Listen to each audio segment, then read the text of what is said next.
दंगे हुए और जो अटैक हुआ, हम उसके लिए एक बार नहीं कांग्रेस बहुत बार माफ़ी मांग चुकी है कि वो कांग्रेस के टाइम में हुए।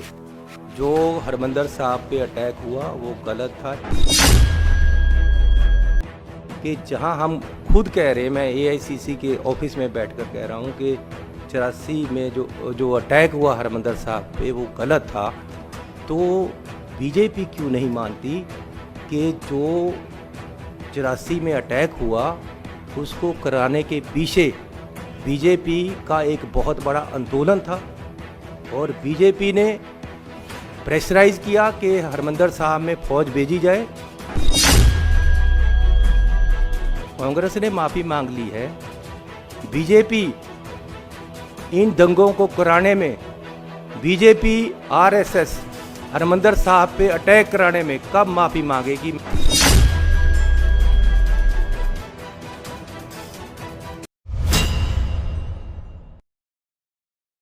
इसमें कहना चाहता हूं कि राहुल जी ने कहा क्या है।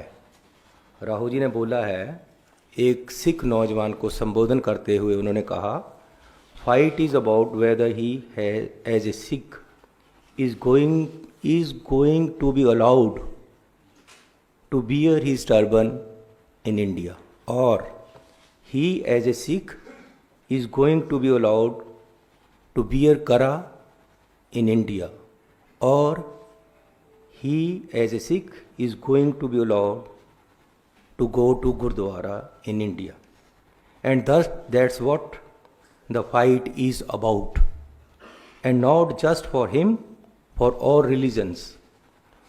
उन्होंने चिंता जाहिर की है कि जिस तरीके से देश में दलित, एससी, एसटी, ओबीसी और मिनॉरिटीज़ को ट्रीट किया जा रहा है और जिस तरीके से इनके खिलाफ एक जहाज छेड़ा हुआ है बीजेपी ने हर तरीके से, आने वाले समय में ऐसा होगा या हो सकता है कि सिखों को टर्बन पहनने की भी अनुमति ना हो। क्या वो होगी या नहीं होगी, ये चिंता जाहिर की है और एक वैलिड चिंता है। उन्होंने सिक्खी की बात की है, सिखों के हक में बात की है, हम उनकी सराहना करते हैं। और जिस तरीके से उन्होंने सिख धर्म के प्रति अपनी श्रद्धा दिखाई और श्री हरमंदर साहिब में जाकर सेवा भी की है, अक्सर जाते हैं, उससे सिख उनसे प्रभावित हैं। और ये जो जहाद अब जिस तरीके से बीजेपी इस उनकी जो स्टेटमेंट है इसको मिस इंटरप्रेट कर रही है, वो एक्चुअली क्या है, वो ये नहीं कह रहे हैं कि जी ये बाहर जाकर बोला है इसलिए बदनाम हो गए हम। एक्चुअली उनको तकलीफ ये है कि राहुल गांधी जी ने सिखों के हक में बोला है। तकलीफ ये है कि इन्होंने सिखों के हक में क्यों बोला, इसलिए लड़ाई दूसरी तरफ से बनाकर सिखों को बदनाम करने की कोशिश की जा रही है और राहुल गांधी जी को बदनाम करने की कोशिश की जा रही है। जो उन्होंने चिंता जाहिर की है वो जायज़ है और उसके बहुत सारे उदाहरण भी दिए जा सकते हैं मिनॉरिटीज़ में, दलितों में, एसटी, ओबीसी में, कि किस तरीके से मौजूदा सरकार इनको दबा रही है और किस तरीके से इनके साथ व्यवहार किया जा रहा है। जो भी किसानी की बात करता है, जो पंजाब की बात करता है, जो सिखों की बात करता है, जो मिनॉरिटी की बात करता है, जो एससी एसटी की बात करता है, उसको या खालिस्तानी कहा जाता है या देश विरोधी कहा जाता है। ये कोई नई बात नहीं है। अगर राहुल जी ने कहा है तो पूरा पंजाबी लोग और हम सिख लोग उनके साथ हैं और हम उनकी सराहना करते हैं। He framed these issues as part of broader struggle for religious freedom in India. So Rahul ji ने जो बोला है हम उसके साथ हैं और बीजेपी सिखों की भावनाओं के साथ खेलना बंद करे। कुछ ऐसे सिख जो गद्दार तरीके से काम करते हैं बीजेपी में जाकर, उनको आगे खड़ा करके राहुल गांधी जी के जिस तरीके से खिलाफ बोला जा रहा है और धमकियां दी जा रही हैं और जान से मारने तक की धमकियां दी गई हैं, ये देश की डेमोक्रेटिक सिस्टम के लिए अच्छा नहीं है। किस तरफ बीजेपी सरकार देश को ले जा रही है, ये बीजेपी को सोचना पड़ेगा। और वो जो ये मरवाहा जैसे लोग हैं जिन्होंने उनको धमकियां दी हैं, उसी समय उन पे पर्चा हो जाना चाहिए था कि देश के ऑपोजिशन लीडर को किस तरीके से कि जी जो हाल तुम्हारे पूर्वजों का हुआ तुम्हारा भी होगा, ये धमकियां जो दी गई हैं इन पे उसी समय पर्चा हो जानी चाहिए था। और हम मांग भी करते हैं कि उन पे पर्चा हो। और ये जो सारा कुछ हो रहा है इलेक्शन को देखकर, जो मेन मुद्दे हैं उनसे ध्यान लोगों का भड़काने के लिए, उनकी इंटेंशन डाइवर्ट करने के लिए ये सारा कुछ हो रहा है। मैं पूछना चाहता हूँ कि पंजाब एक खेती प्रधान सूबा है।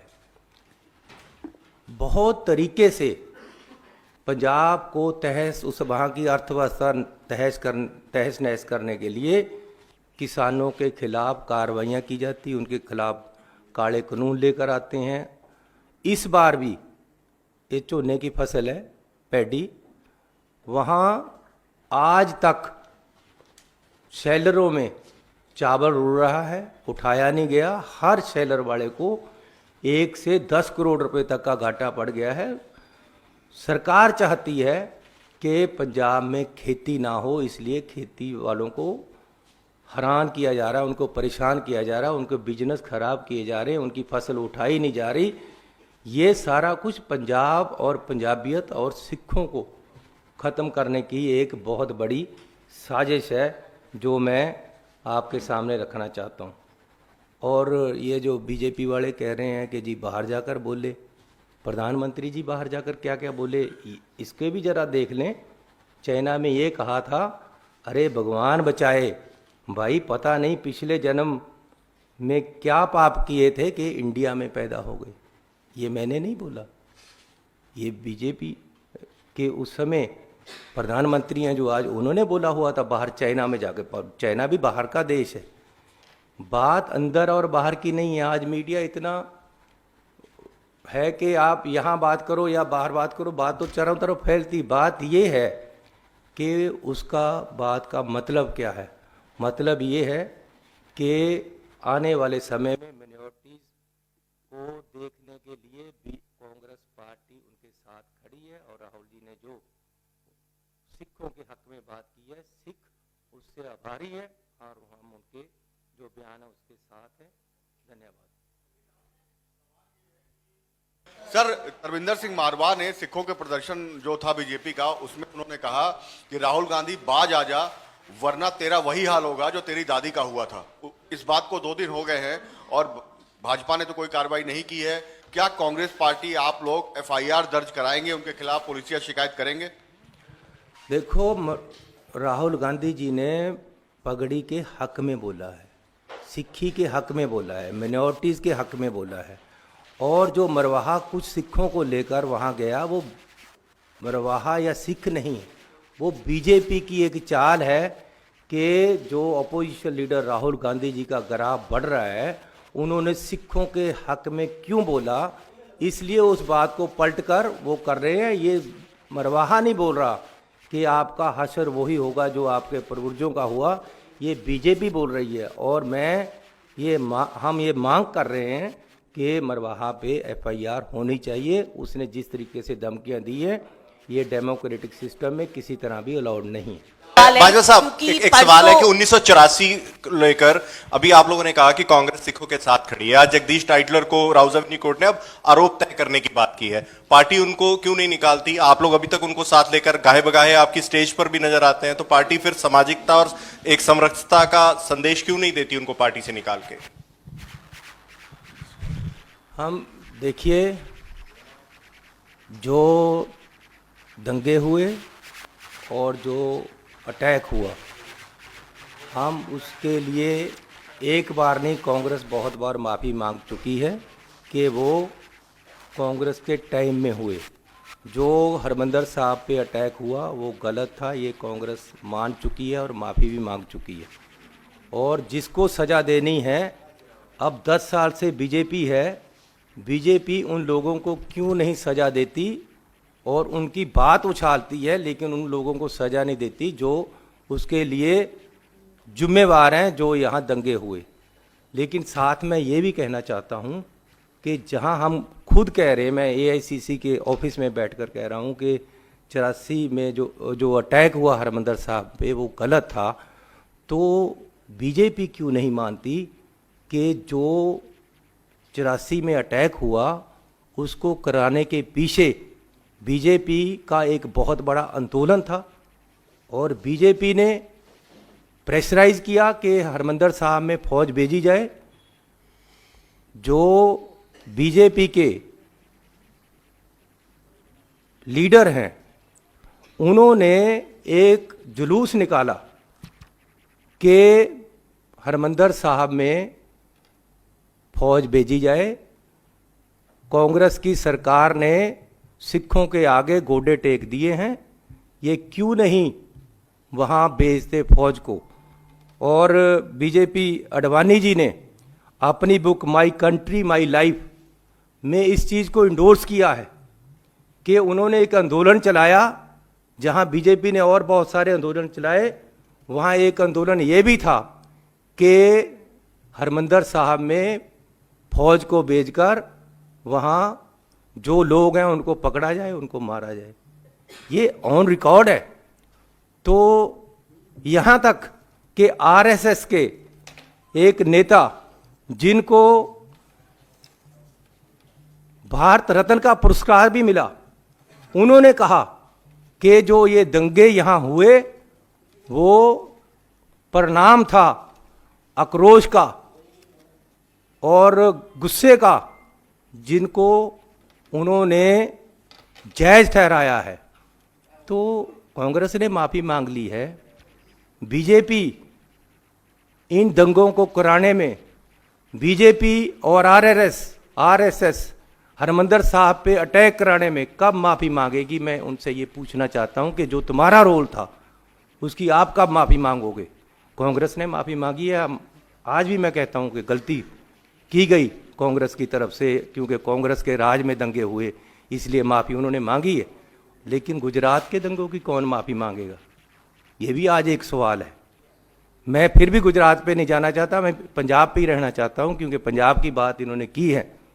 इसलिए जो अटैक हुआ उसमें बीजेपी और आरएसएस का भी उतना ही हाथ था, इसलिए उनको भी माफ़ी मांगनी चाहिए। सर, मेरा एक सवाल है, इससे अलग हटकर है। दिल्ली के मुख्यमंत्री अरविंद केजरीवाल को सुप्रीम कोर्ट की ओर से जमानत दे दी गई है।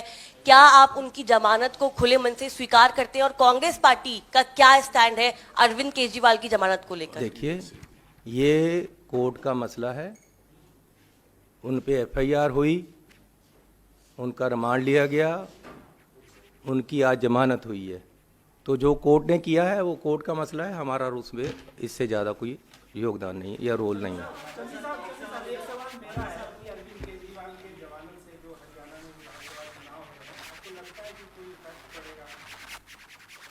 इफेक्ट तो आने वाले समय ही बताएगा, लेकिन मैं उससे टिप्पणी नहीं करना चाहता, क्योंकि दूसरी पार्टी के लोग हैं, वो अपने तरीके से अपना इलेक्शन लड़ रहे हैं। वो उनसे क्या इफेक्ट पड़ेगा क्या नहीं पड़ेगा ये तो आने वाला समय बताएगा। चांदी साहब, एक सवाल इधर से है।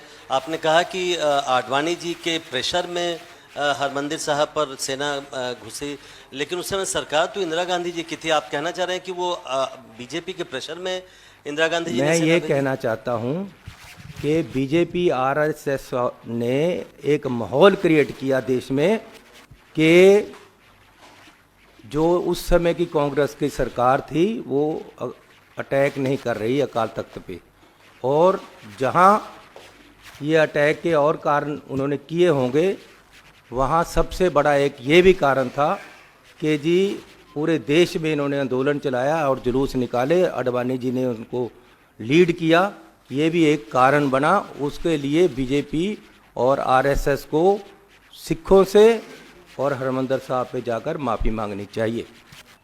देश विरोधी ताकतें वो हैं जो देश को तोड़ना चाहती हैं, जो देश को बांटना चाहती हैं, वो देश विरोधी हैं। राहुल गांधी एक ऐसा नेता है जो देश को एकता करना चाहता है, इकट्ठा करना चाहता है, आगे बढ़ाना चाहता है। धन्यवाद। त्यांनी सर